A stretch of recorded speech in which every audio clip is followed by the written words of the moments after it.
Dr. Danijela Schubert joins us today. Danijela, it's great to have you. You have been a women's ministry director at the South Pacific Division, but you've also done all sorts of other things. You've worked at Pacific Adventist University, I believe in Pakistan as well for a time. You've got varied experiences, grew up in Europe, so you bring a European background as well.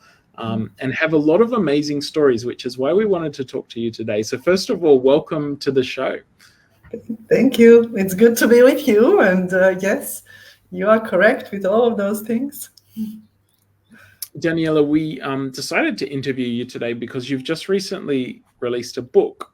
It's called The Green Dress, and I like the subtitle, and other parables from my life.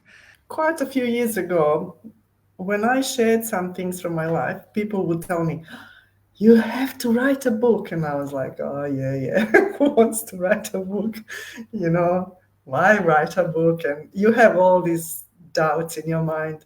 Those kind of comments kept coming. You should write a book. So they're all stories from my life. And really, now that the book is out, I'm saying to myself, what have you done, Danny?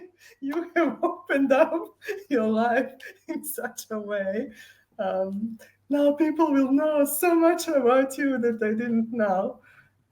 It's a bit scary, It's sort of a 52 chapter devotional, so one a week throughout the year. Is that sort of the intention? And then there's some questions to reflect on personally, I guess, at the end of each chapter. Was that the plan or the purpose? Yes. Yes, that was the plan.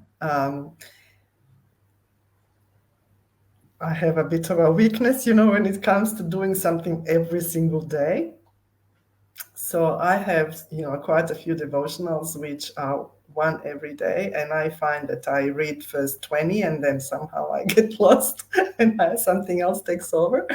And then I feel a bit even guilty. Oh, I should be reading this every day, So I thought, no, let's try something once a week.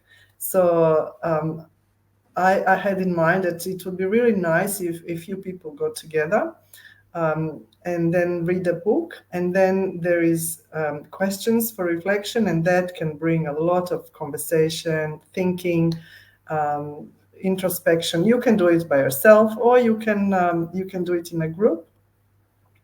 And then, of course, I was thinking some people really need to do something with the hands while they are reading or listening to others. And so there is a picture which you can color in while somebody is reading. So you make your book really yours, nice and colorful.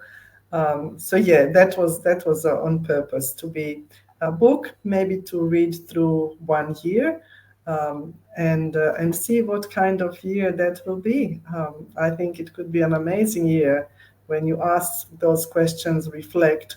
Maybe many of those things would be something you have not thought before. So I'm hoping it will open the door to some big changes in people's lives.